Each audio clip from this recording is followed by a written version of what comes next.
And we're live with the filmmakers, with the many filmmakers. We have the DP, we have a producer, we have directors, and we have a lead actress here. So the filmmakers, we're going to use filmmakers behind the short block that you just watched, Copenhagen to Vienna. I'm going to start on my, I guess, right on the screen, which will be Sophia. And if you just go introduce yourself, your name, and what you did for which film. Yeah, hi everyone. My name is Sophia Wiegele. I did the cinematography for The Inner Circle. And yes, thank you for having me. Our pleasure. Yeah, my name is Asa, and I'm the producer of Katastrofer. And thank you for watching and having us. Yeah. Hi, Boy, and I acted in Katastrofa. And yeah, I'm so happy to be here. We're so happy to have you. Hi, my name is Lisa, and I am the director of Hearted Races. Welcome. And Tone? Yeah, I am Tone, and I directed and co-wrote Katastrofa, and I'm so excited you guys have seen the film.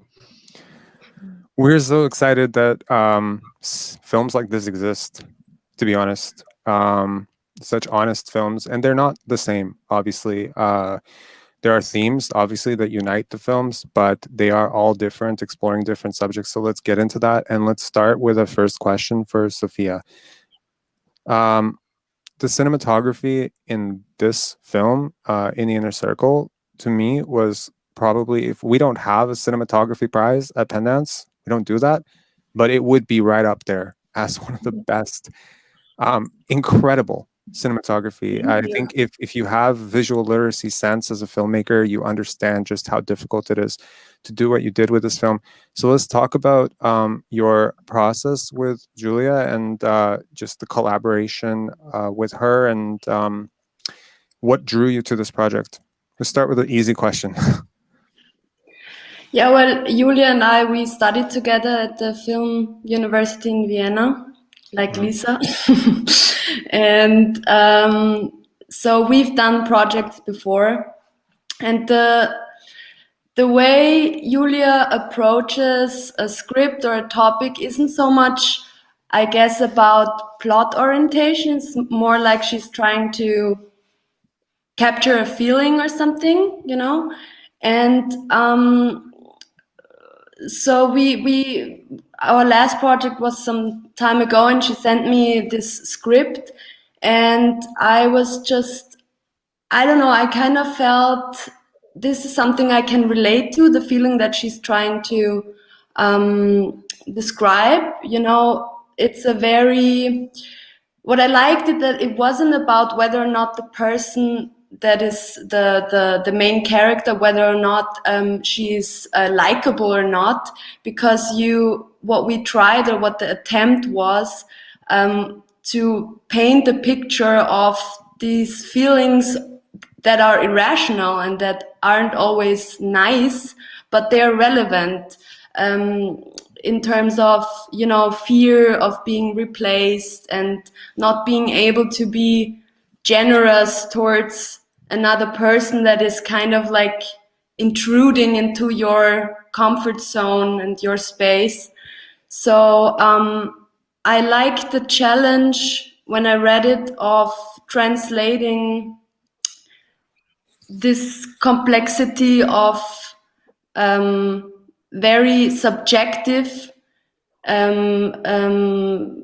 feelings into pictures, into a movie, and what kind of language it might require, you know, when you're not telling a plot story, but rather you're trying to describe visually and with film cinematic tools a feeling and how do you say, like, relations within a cosmos. Yeah, that's what I was, what I thought was interesting to try. Okay. Thank you for that, and for whatever it's worth, at least in my opinion, mission accomplished. very, very much Thank so. you very much. Thank you. I'm happy to hear that. Melissa, our next question is for you. Being a producer, working with a director who has a cause, a real human element to it, how does that make the process richer for you? Does it? Like, maybe that's a loaded question. But it most certainly does. It creates a whole nother layer of meaning in the work that you do, and knowing that you are actually, or you might be, hopefully, in the process of creating something that could make someone feel represented, or maybe even help them look at themselves in another perspective or view. So I would most definitely say it makes the whole process a lot richer. Okay, thank you. Boy, this is an interesting question. As a director, I understand sometimes that it's difficult to act against what's not physically present in front of you. And so much of this script is imagined, for you at least, in the moment, acting it out, right? So for those who are maybe watching this after the screening, you know exactly what I'm talking about. For those who maybe are just discovering this and are asking, like, what the hell is this film about? Obviously, it's a film about OCD, and obviously Tone can go in more in depth into what the film was about for them. But there's so many scenes in this film where clearly special effects, or were there special effects? First of all, I want to ask. Yes, of course, right? That was not like actually all done. So how difficult is it to act against something that you just have to imagine and not something that's physically present in front of you?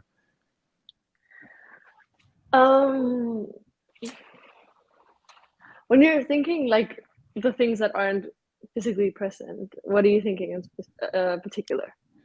I'm thinking about some of the reactions that your character has, like the visual imagination, inner, of certain things. Yeah, to the yeah, inner.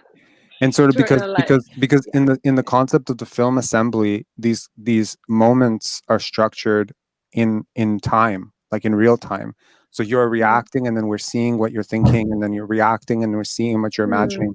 So it's like imagining what will be there before it's even there. I think that's probably very challenging, but maybe you're a genius and it's not that challenging. Yes. No. No, yeah, it was challenging. We did a lot of rehearsing, me and Tona, beforehand, a lot with breathing, and especially like the anxiety attacks, because that's very physical and that's very like hard in a way to act, because you get so into it and it feels so real. Yeah. But yeah, I think the whole, I mean, acting, I think reacting to Liu, the character's inner life, I think was also part of my preparation. I did a lot of a lot of preparation to what her inner life would feel like, and how would she react to all these different things, and to the mold and everything, like what she sees just felt real to me, I think. I don't know if that makes sense. It does. It does. What I'm going to do right now is just to keep everyone organized. You're going to move Tone over to Lisa's spot, and we're going to move Lisa over so that we can discuss one film at a time and not jump back and forth. Tone, the next question is really for you. And it's a bridge off of the question that I had asked your producer, Esther, which is, you have a real stake in this film, and you had mentioned that you wanted to change. You wanted change to occur. And for those who haven't watched the film, it is about OCD and is about a character who's experiencing this very real thing. And it really struck us before we watched the film that in your director's statement that you had said that you're tired of this being used almost like a punchline, like, oh, I'm so OCD. And I immediately caught myself saying, I have said that before. Yes, I've definitely said that before. So this was a very informative thing. Do you feel that what you wanted this film to do in terms of impact, do you think it has done that? Oh my God, good question. I actually do think so because, yeah, as you said, as a person who also has struggled a lot with OCD myself, and it's been just horrible when it was the worst. I've been very tired of people using it as like a joke and just feeling general very, very big lack of representation, of accurate representation of this. And I've been wanting to go out and talk to people about it through this film. And yes, I have been on a little tour with it, just invited for another one. And I wanted to talk about like the more shameful topics that OCD obsessions can be about. And I got a chance to do that on Denmark's, I think, biggest radio channel. And Amazing. yeah, I've been in like newspaper article things, like yeah, really gotten the word around. I've also been trolled by a big Danish comedian on OCD jokes on his Instagram page, and I was like, that's mission accomplished. What? Yeah, Who is that? Brian Mark. That's Yeah. so funny. Anyway, That's I've that's pretty definitely felt, yeah. that's pretty incredible. I think we were just having a chat with Carlota Breda before this, phenomenal female filmmaker from Spain. And she had said that she just wants people to be passionate about her film. She doesn't care if that passion is like love or hate, but she just Yeah. wants people to have a reaction. Yeah, for sure. And I find that to be a common thread among most Yeah. good filmmakers, that they just want a reaction. Lisa, your film Heart at Races, I love that there's a block at Pendance that can be your film and In the Inner Circle, like this complete difference of tone and understanding, and yet both from the same country. It's very interesting. Talk about this central character, the decision that she makes. So the story is that Benny, her boyfriend, leaves somewhat abruptly, and this motorcycle thing is something that he's very passionate about, and so she enlists in a motorcycle course in order to fill the void that has been left by him, right? How much of your film tonally is about memories? What do you mean? Memories for the character? Yeah, like I guess one of the things that I was noting was what draws somebody to something that reminds them of someone who just left them. Yeah, right. Well, I think the motorcycle is very specific in that if you don't have a driver's license for that, you cannot do it on your own. So it's something that really binds you to another person. So when the person leaves, and that's hard enough, you also lose something else with it. So I think I thought that was interesting. And of course, for the character at first, I think it's not so much for the memory, but more, well, at least that's what she tells herself. It's not so much for a memory, but in order to show him that she can do it as well. And she can be just as cool as he is. And she thinks at first that she's going to impress him at some point when she's going to tell him that she has the driver's license for a motorcycle. Because she buys into the image that we often have of women on motorcycles who are extremely cool and tough and sexy, and she tries to be all of that, and then she's in the actual lessons and it's not like that at all. She's confronted with reality. Yes, and then it's about her kind of giving up on the idea of needing to impress him and just doing it for her own sake, for herself.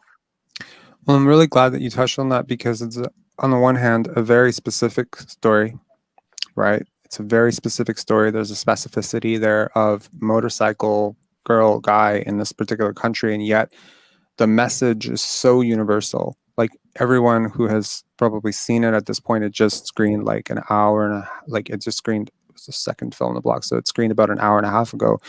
And we already saw some messages of like, this is so inherently relatable to me.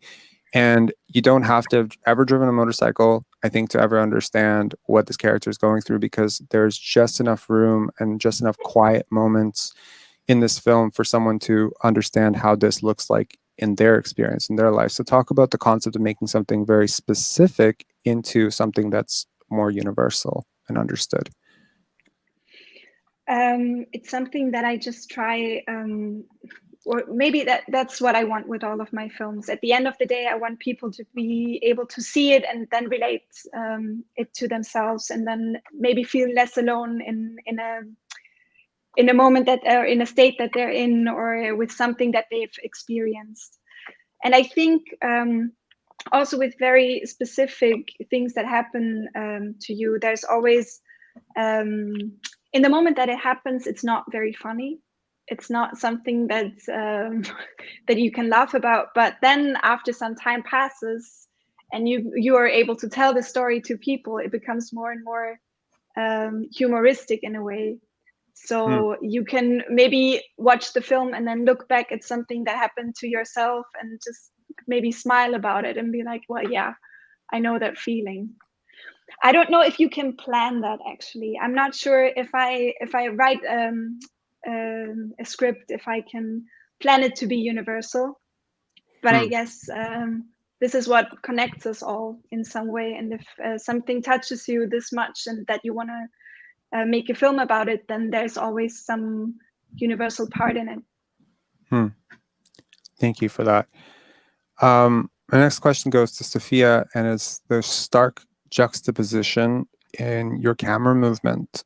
There are some exceedingly, I would say, uncomfortably long still shots in this film that conjure up a certain emotion. And then there are, of course, shots which move in a way that conjure up a completely different emotion. So can you talk about the role of the camera in shaping a performance? Regarding this film, it is, to me, the most obvious of how much of a process a film is. Because the tone, the perspective of the entire film, I feel like had changed from the first time we talked about it to what it ended up being.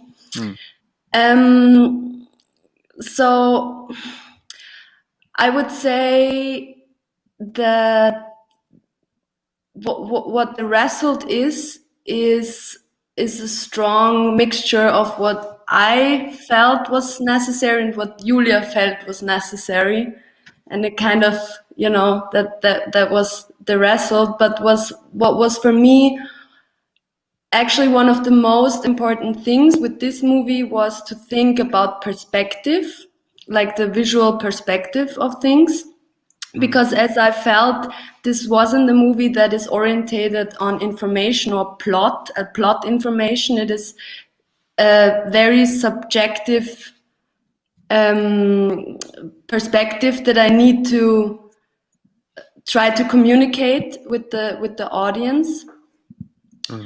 And so, for example, the beginning scene with the horse going in rounds. Yeah. What I feel like this is, this can be like the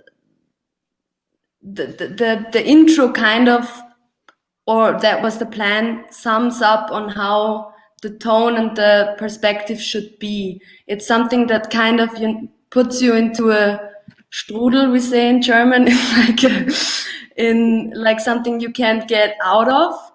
But at the same time, it doesn't tell you much about the surrounding, because it's very focused on certain details, because it is a very personal perspective.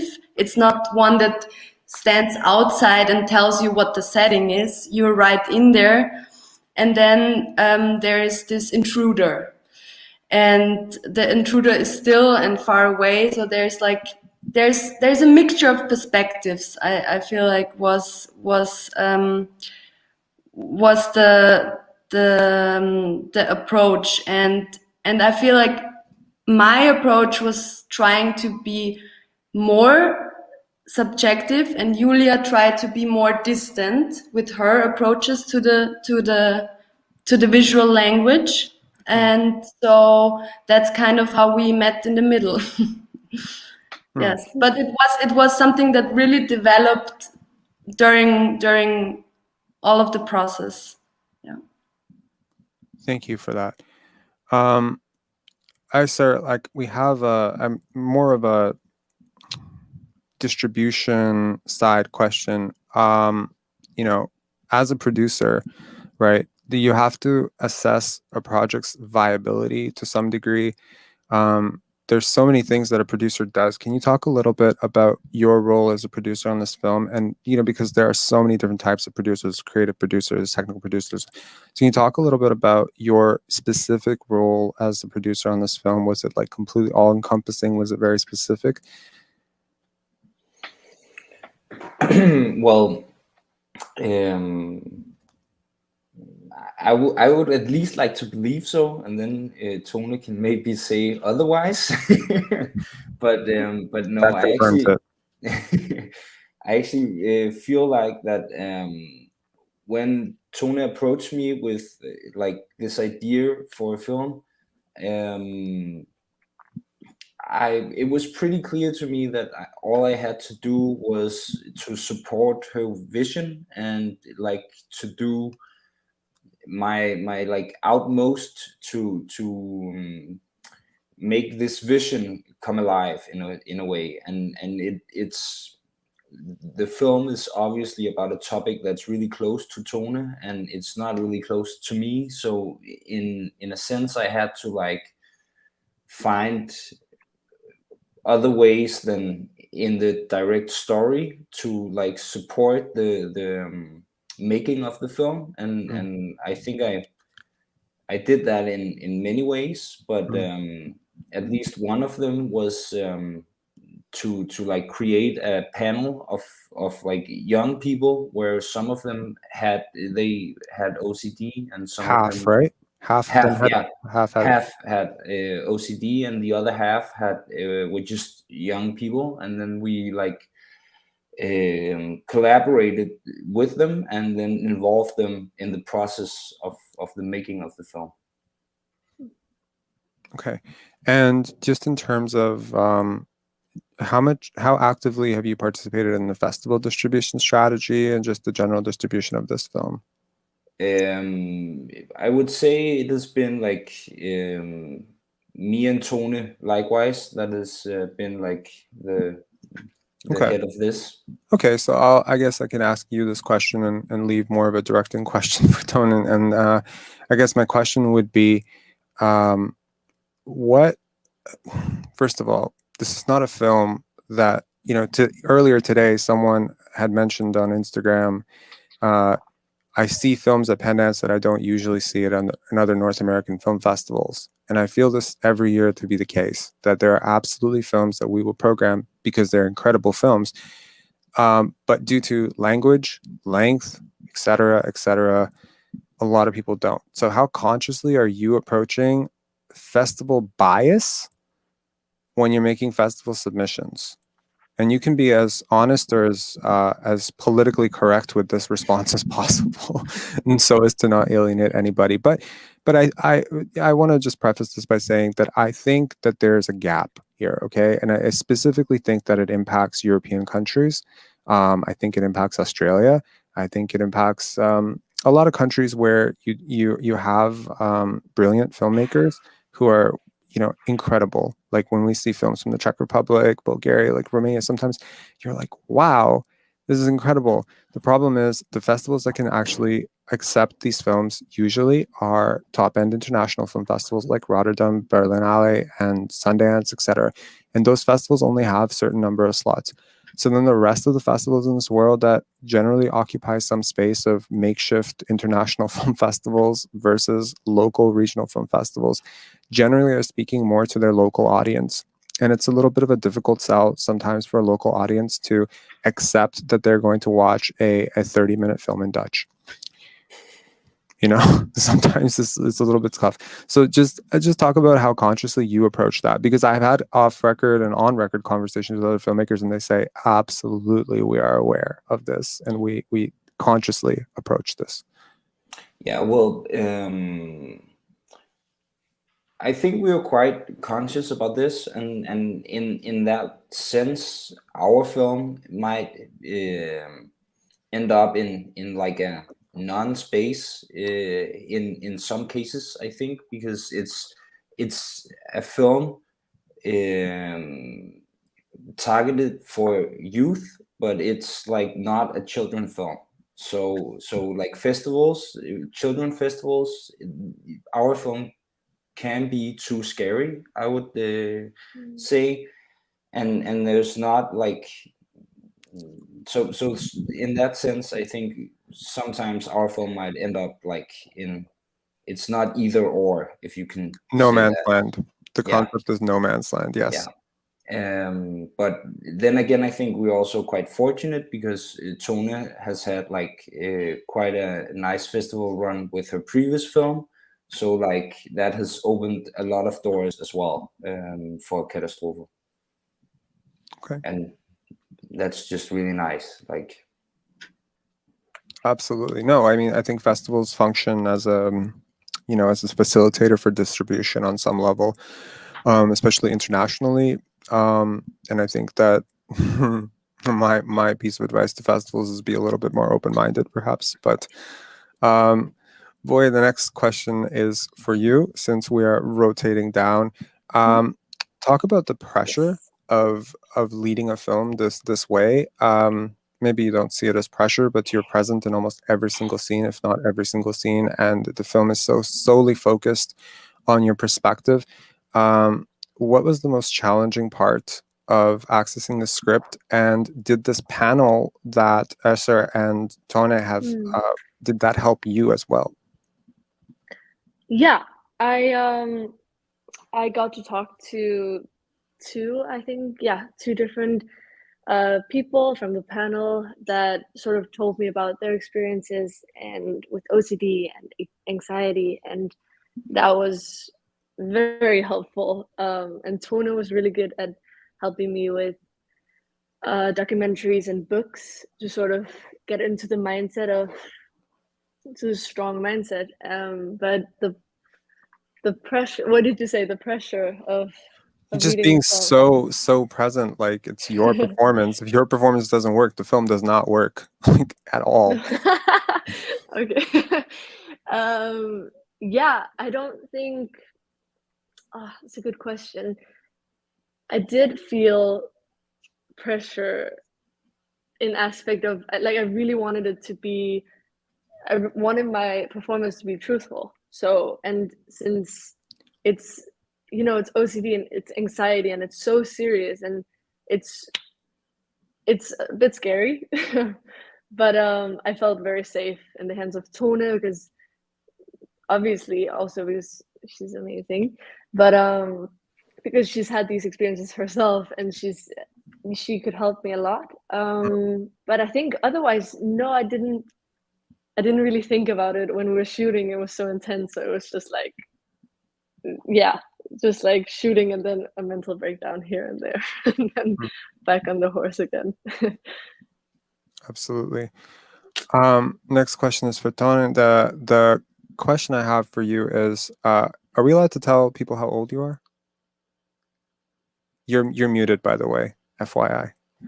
Hold on. I can unmute you if you want, but I think at some point you may have muted yourself. Let me just help you here. Here we go. Got it. Hi. Unmuted. You're 24 years old. Is that correct? No. 25? 26. Your bio is out of date. Damn, no. Damn. But you were 24 when you first made this film, yes? Yeah. That's incredible. I think there's been a topic at Penance about youth and emergence and finding space in places where adults say no. Yeah. And while we do have this concept that adulthood starts at some abstract age of 18, 19, 21, depending on where you are, the truth that I have found is that most people will not take you seriously as an adult until you're like at least 35 years old.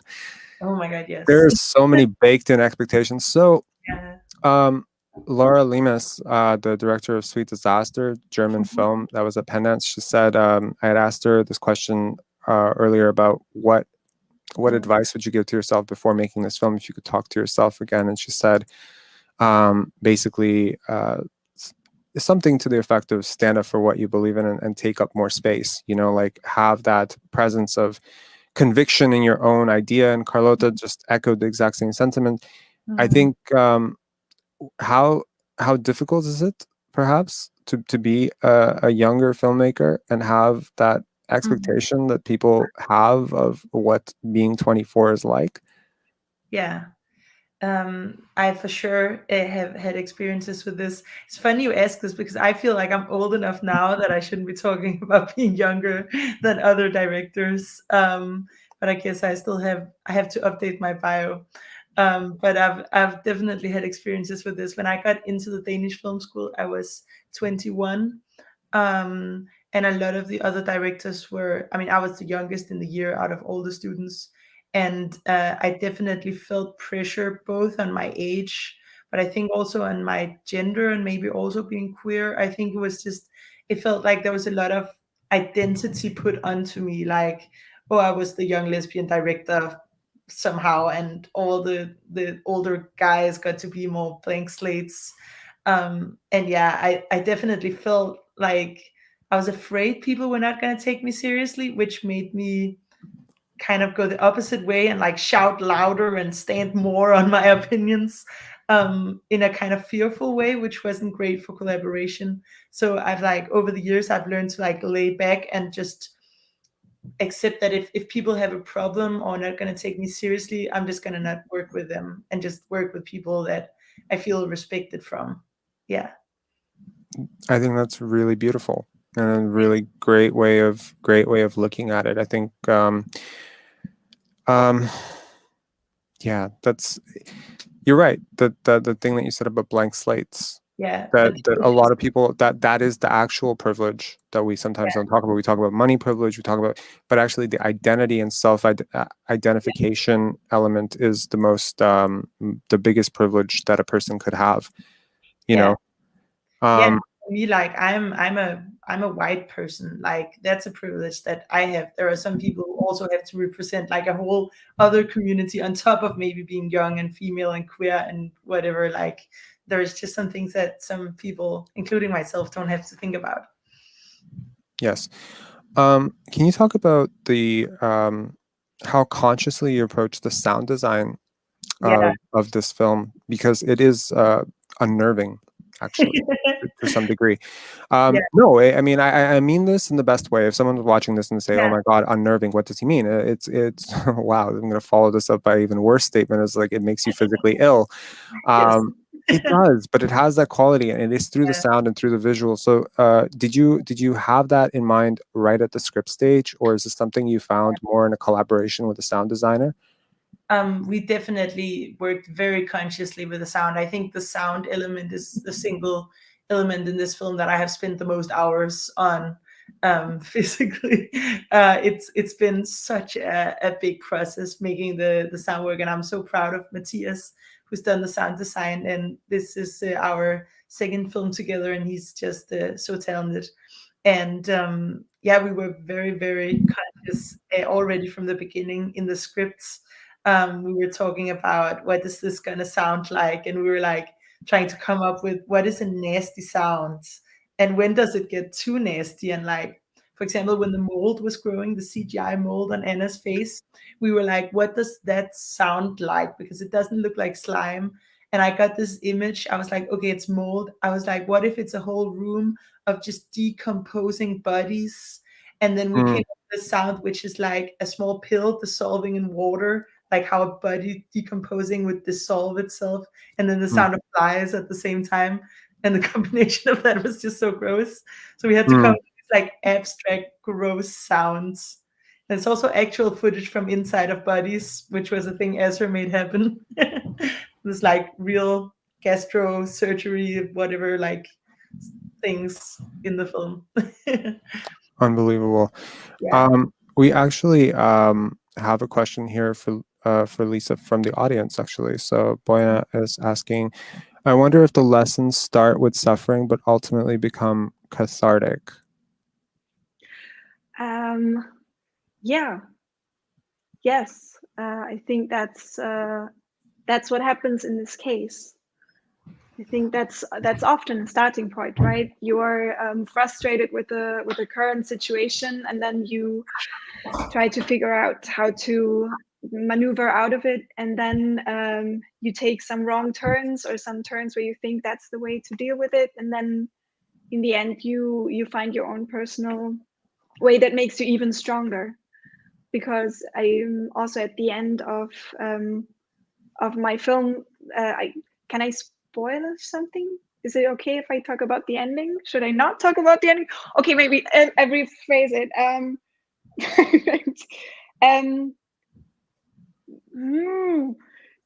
What I want to say I mean, is to be that honest, your synopsis kind of ruins the film. Like it does spoil the ending, but I feel like that's poetic, and we left it that way.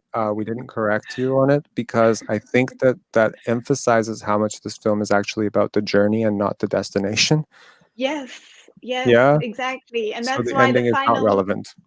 Yeah. yes, and that's why the final shot is the final shot, because you don't need her to see prove something. You don't The journey is what it's about, and she's already at the point that that will make everything better, and then everything else that comes is just an addition, but it's not necessary anymore.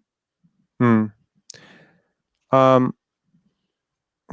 Okay, this question is for Tone. It's from the same person, Tone. How hard or easy was it? Well, I doubt it was easy to make a film about something so personal to put it out for everyone to see. And I think that's extremely true because, it's very difficult, I think, for directors out there who are writing personal scripts to not edit out personal details that might be too personal, where you're like, someone who watches this film will now have information about me that I don't want them to have. So I guess the question really is, how hard or easy was it to make something so personal? Well, going into the film, I knew, and it's funny you said this is a film with a mission, because that's really how I felt. And the first time I tried making something where I felt like I have a very direct goal with making this, and that's showing something accurate that I've experienced that I haven't seen accurately represented on film. Really, I've seen it accurately represented in books and music and even stand-up comedy, but not really for me in film. I'm sure there's some, but I haven't found it. So I already knew that this was a topic that I was willing to talk about. And I knew that I wanted it to be an opportunity to spread the word about this. So I knew I wanted to talk about it. Yeah. But I have to say, when in the beginning of making this film, I had a hard time even saying I have OCD. It was like a shameful moment every time I had to say it to a new crew member, like the production designer. At some point, it got relevant for me as a director to say, "Hey, I have like firsthand experiences with this," but I felt very ashamed every time. And after this, I'm just like all over the internet and played like, "Yeah, I have OCD," and like very unashamed of having that diagnosis. And I think it has really helped me. But how hard? It's not a completely autobiographical story that I think would be impossible for me personally to do. I wouldn't be able to like have that distance you need to tell a story. So I relate to what's going on in her mind, and there's a lot of stuff I'm pulling from my own like intrusive thoughts, which is very interesting to see them prospect like back at you. But Yeah. there are like some of like the scenes are not directly from my life. There's a lot of things that have also happened in my life, but it's not exactly how it happens for her. So yeah, I think I had a distance to be able to take care of myself. But I mean, I could feel sometimes emotionally exhausted because it's just a tough film to take people into. And I sometimes feel like when I show it to people, I have to apologize in advance because it's not very pleasurable sometimes. But that was also, I felt like I would let people down and be lying if I made a cute and pleasurable little film about OCD, because that's not what it feels like. Yeah. Did that answer the question? I think it does. This is for Sophia. What is the protagonist's problem? I'm sorry. That's just so funny. Because personally, it's a good question, though. It really is.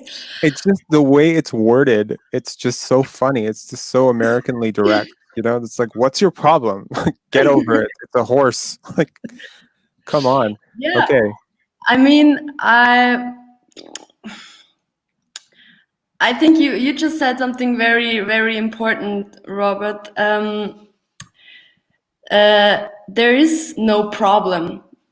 There is no problem that you can touch. But it's a mixture of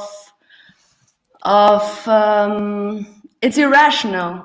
It's irrational. There's no logic to it. Like, there's not really a danger for this young lady to be replaced, but due to construction that we all do of realities and circumstances that surround her, she has a fear that is irrational, but it has consequences in her behavior.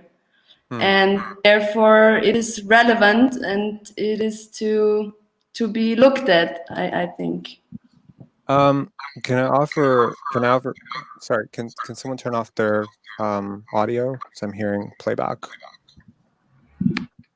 Mute. Maybe it's Tone. Let me just unmute. Yeah, so if I may attempt to tackle what the problem is, at least as somebody who has really identified with your protagonist, okay? I didn't do what the protagonist did, but I felt that. And I can tell you that for me at least, and I hope that this answers your question, Carmen, it came from a sense that someone taught me at a very young age that I was replaceable, that I needed to consistently fight for validation, and that if I did not seek or receive that validation completely at all times, that whatever safety I felt in the world was consistently being threatened. And so in order to reassure myself that I was still safe, that it starts at a very young age. I think, like, I'm not psychoanalyzing. I'm not a psychiatrist. I'm not going to psychoanalyze. Sometimes film is psychoanalysis. But I think sometimes this fear is bred into us at a very young age that our parents might not love us, and so we are always scanning faces for proof that they still do, and that this idea can then be further ascribed to different faces throughout our lives, through partners, through bosses. And really, at the end of the day, we're just still 3-4-year-old children trying to ask somebody if we're doing okay, if we are safe. Yeah. No, very well put. Thank you for jumping in. Yeah, the feeling of, just also not being enough, So, yeah, as you said it. Yeah. Please, if Yulia watches this, please tell me if I was completely wrong in interpretation. I would be very curious. No. I will tell her about it. She will sign it. No, it's every interpretation of a film is personal. We all bringing something of ourselves into a film. Our final question right now, because we do have to wrap up, is going to be for Lisa. And because you've kind of spoiled the film already. Okay, I'm not going to criticize you for it, but you have. Okay, so can you imagine this character a year from now, and tell us how she's doing? That's we go meta for the final question. We have to go like super abstract with this shit. I don't know really if I can tell you. I mean, for me, What do you hope? I know she's gonna be happy. She's gonna Okay. be very happy, but with herself, she's gonna be content with herself, and she won't have the feeling that she needs to impress anyone else other than herself. That would be my wish for her. Yeah. I didn't think that it was. I don't know if you've all watched each other's films, but I really suggest that you do, because I know Esther, you've put in the comment section what films to recommend. Well, the films in this block would be a great place to start, and then work backwards from there. 61 films. Enjoy the next 2 days of your life glued to a screen. But we considered before this, before calling it Copenhagen to Vienna, which is just a very easy way to let people know they're going to be reading a lot of subtitles, is we were thinking of calling it concept of self-actualization. Is this concept of self-acceptance? Because this is something that ties all three of these films together so beautifully, as occupying space as yourself, and re-authoring yourself, almost like having a chance to actually write your own definition, and not some warped mirror perception of somebody else's perception of you. So I hope that everyone who watched this blog really enjoyed it, and that these films will stay with everyone for a very long time. I want to thank the 5 of you for joining us. I know it's late where you are, so thank you so much for doing this. Any final words? No, our pleasure. Any final words for the audience who's just watched your film and hopefully stuck through this 50 minutes? We can go in order. Sophia. Yeah, that was too quick. I'm just excited that the film is shared. This is just something that is very important in this entire process, and thanks to everybody who took the time and interest. Yeah. Yes, sir. Well, I think I'll just thank you and like the whole Pendants team, and then this was a really nice Q&A with some really interesting questions, which isn't always the case. So that was really nice. We're all filmmakers at Pendants, so we know what you're talking about. Don't worry. We try. Boy? Yeah, just thank you, Robert, and thank you for watching, if anyone's watching. And I don't know, I'm just really happy to be here, and I hope someone saw our film. I didn't see any of the other films. I really want to do that now after this Q&A, but I hope someone saw ours and liked it and could relate to it. Tone and Esther, do you have the link for the pass? Yeah. Yeah, I think I forwarded to Boy, so I think you can actually like. Oh yeah, I got it. You can. I'm gonna use it. Perfect. Just an FYI, some films start to expire at 7 o'clock. So in 3 hours, some of those films expire. But little notice for you is, if you unlock it now, you can still access it for 48 hours. You can watch it tomorrow, but make sure to unlock it right after this Q&A if there's something you really want to watch, because there's some films that expire at 7. Okay. Tone, any final notes? You are muted currently. Yes. Unmuted.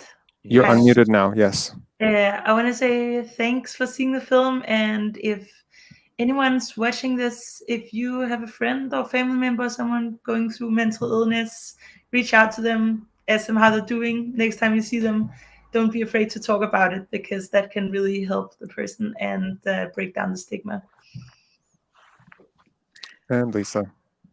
Yes, I also want to say thank you for everybody who watched it, and I never dreamed that this film would be seen by such a large audience, and I'm just very grateful for that.